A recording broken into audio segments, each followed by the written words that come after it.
Hey YouTube, Venom Samurai back again. I know it's been a while, so let's catch up on a few topics. First off, we'll discuss the elephant in the room, the TikTok ban. TikTok ban is, I'll say this, I understand the reasoning behind it, but it's a lot like trying to go fishing in a bucket. Okay? If you're fishing in a bucket, you already know there's a fish in there. So, you're not really trying hard. Now with this, there's a lot of talk about, oh well, China was spying on us through TikTok, and they were violating Americans' right to privacy. First of all, let me enlighten you to a few things. Number one, why would China care? Unless they could somehow magically make TikTok translate into military secrets, I don't think them spying on Americans is a problem. Because, first of all, when you post stuff on TikTok, it's like posting stuff on YouTube. When you put it out there, you're putting it out there. This is not, unless you're putting military grade secrets out there, there's really no expectation of privacy on something like that. Okay, number one. Number two, they're talking about it violating your right to privacy. First of all, let me point something out. And I know a lot of people want to believe that, we are born with these inalienable rights and everything. But here's the thing. We have a group of privileges. Okay? You do not have rights if someone can take them away. I'll give you a fine example. Ask an ex-con how many rights they have when they come out of prison. Okay? They can't vote. They have no expectation of privacy, because if they go apply for a job and they find out that they're an ex-con through a background check, they can deny them that job if they wanted to. You have an expectation of privacy and you have the privilege of privacy.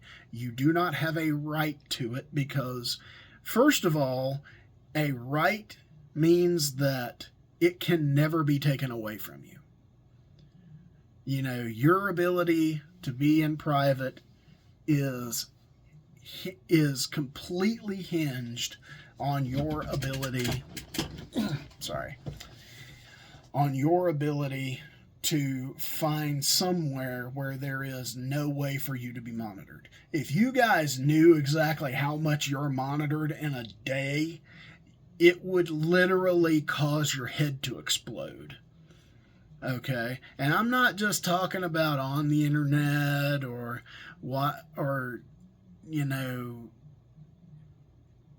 when you go into a public place or anything like that. No, you are monitored literally every second of every day in some way, shape, or form. So the whole right to privacy thing's already been, your privilege of privacy has been taken away. Okay? And that, to me, basically what I'm saying is I think that this TikTok ban is really a way for them to test the waters of being able to say what can and cannot be put on the internet. And it's a form of censorship that I do not agree with, and I believe that it's wrong in every sense of the term. But here's the thing. It's going to be up to us as users to show them that taking away TikTok is futile. And I don't mean by going over to some other Chinese-owned app and doing it. I mean basically flood things like YouTube, flood Instagram, flood Facebook, flood every other social media app out there with your content, and show them that literally it doesn't matter if they shut TikTok down. All of that content is going to make it somewhere else. I mean, creators are going to create. That's just what creators do. I mean, look at what I'm doing right now. I'm making a YouTube video, and I haven't made a YouTube video in how long? I think the last YouTube video I did a review of a movie. I can't even remember what the movie is off the top of my head. I'll have to go back and look through my list. But it's been a while. Speaking of which, now that I'm off of the serious topic, let's talk about another movie review. I did go and see the new remake / reimagining of Nosferatu. Big fan. Big fan. I'll go ahead and tell you my rating on it is 5 out of 5. Here's the reason why I give it 5 out of 5. It takes a lot for a horror movie to make me shudder. I mean a lot. I've seen all the Friday the 13th, seen all the Nightmare on Elm Streets, seen all the Halloweens. I've seen Winnie the Pooh, Blood and Honey. I've seen all of these. I'm almost completely desensitized to horror at this point. Well, what I would call visual horror. But this goes the route of what I'm going to refer to as tone horror. And I know this seems kind of funny what I'm about to say, because it was originally a silent movie, but it's the quietness in the movie that really ramps up that feeling of horror. So there's a lot of quiet moments in the movie, and it is a sound movie. This is not a silent movie by any stretch, but there are several moments in the movie that are just quiet. And there's only the music and even that's barely there in certain aspects. And to me, that really works on the mood. There was a scene that really made me jump, and it's been a while since anything's made me jump. And it's set up as a jump scare. I mean, you know a jump scare's coming, more than likely, but it's set up in a way that the jump scare actually surprises you. So it's very early in the movie, and our main male protagonist, I believe his name's Jonathan, he is walking to Orlok's castle because the night before he was rooming with some gypsies. The next day he wakes up, everybody's gone, and they took his horse. So he has to hike to this castle, essentially. Well, he gets to a crossroads, and it's dark. And I mean, there's nothing but the light behind him and the light in front of him to show where the crossroads are, and that's it. I mean, it's dark and it's quiet, and I mean, it's you could hear a pin drop.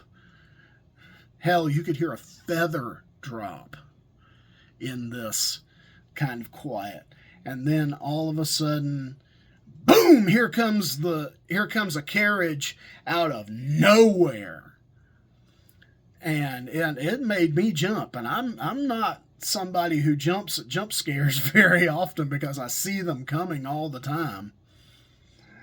But it's just little moments like that The atmosphere felt very German Impressionistic, very much like the German Impressionism from the 1920s and the 1910s, when it felt like I was watching something akin to the Cabinet of Dr. Caligari for the film buffs out there. It felt very dreamlike. The whole movie kind of felt very dreamlike. So definitely loved the feel of the movie.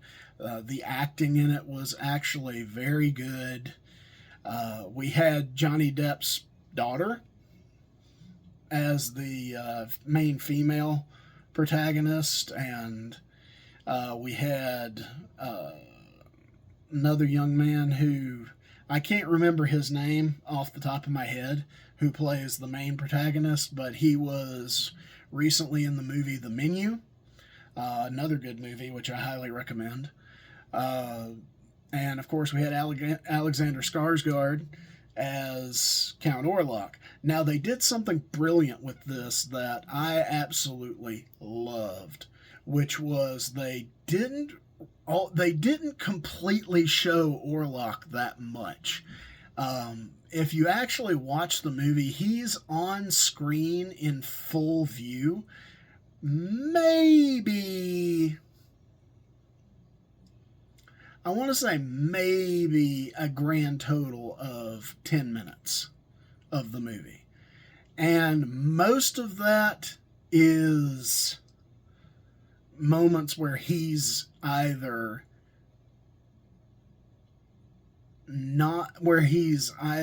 expositioning or he's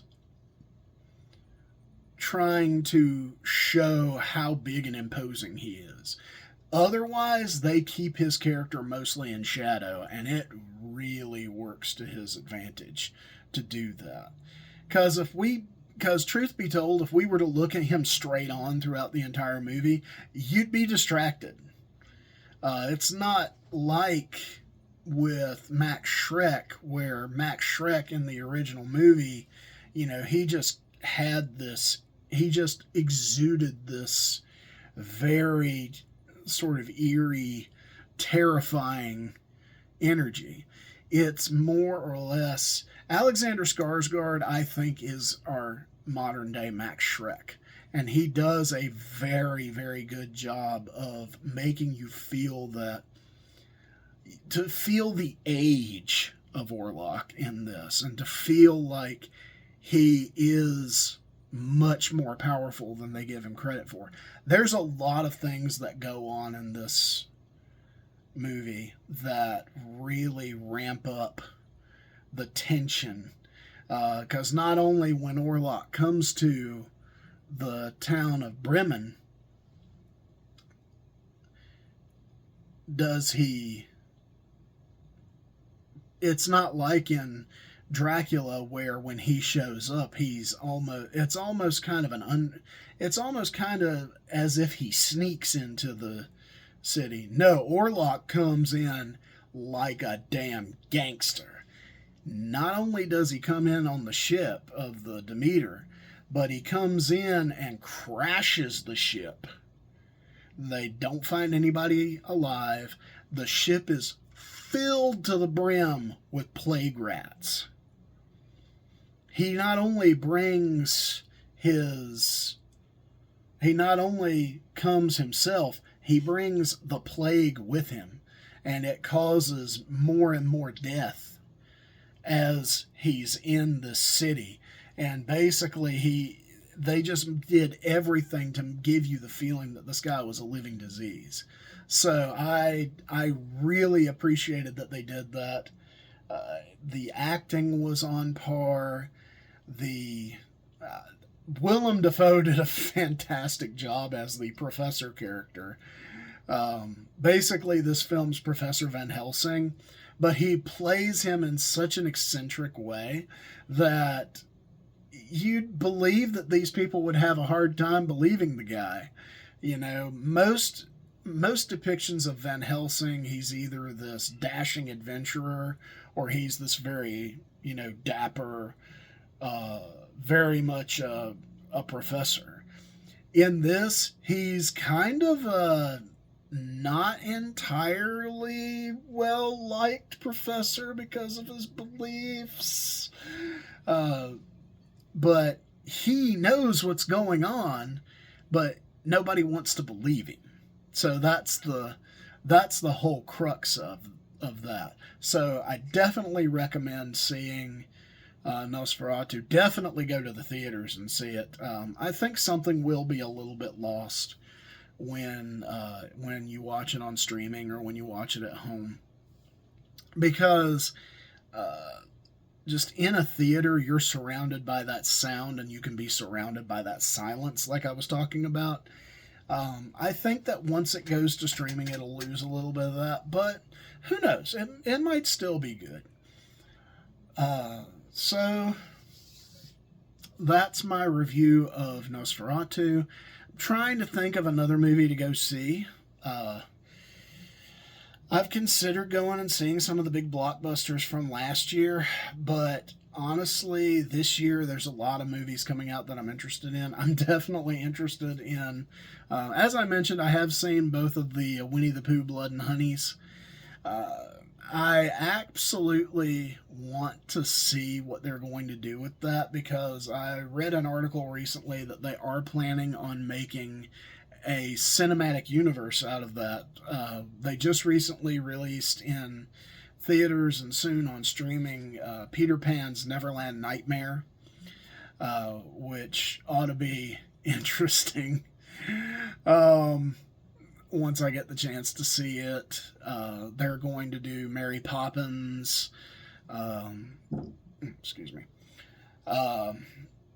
They're going to be doing the Mad Hatter, and then supposedly at the end of those movies, those four movies, which are all going to be released in 2025, they said that all these movies will be released in 2025. I mean, that's just what they're going to do. I think only Full Moon actually puts movies out faster. But they are planning to make a culminating, as they call it, the Pooniverse,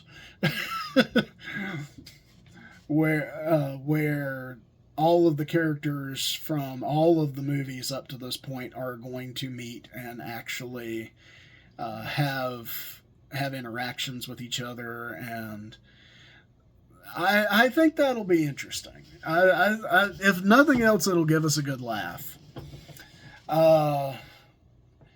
Let's see.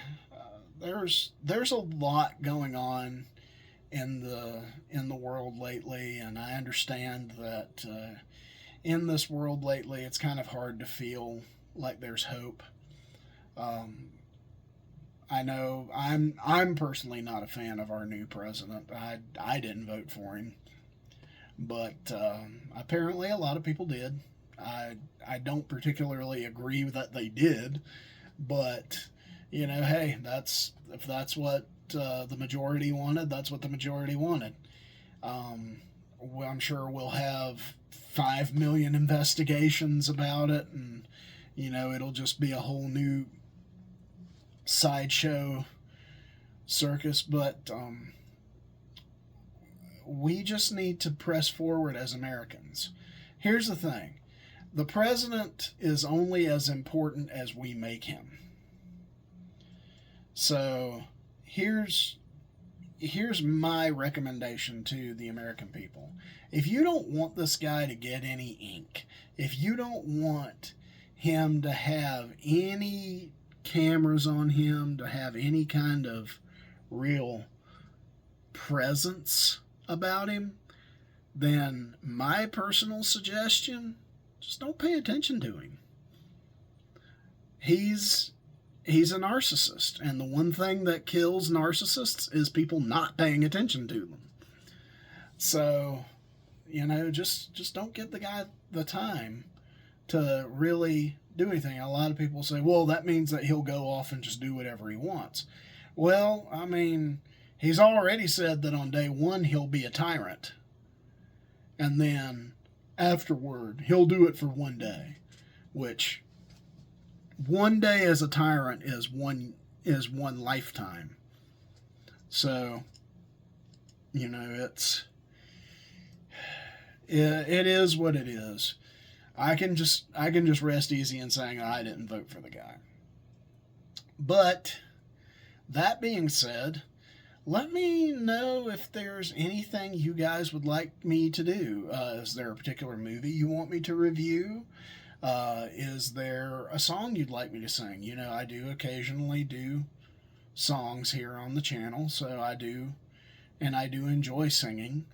Uh, I would review songs, but my editing ability, because I do these myself, I don't send these out to an editor in any way, shape, or form, as you should be able to tell on my videos. But if there's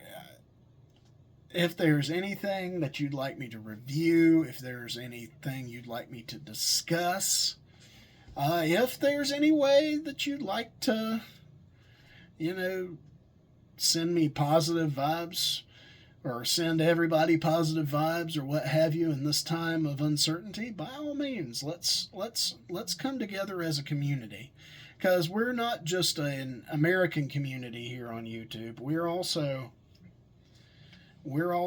a world community here on YouTube. So I want our international friends to know something as well.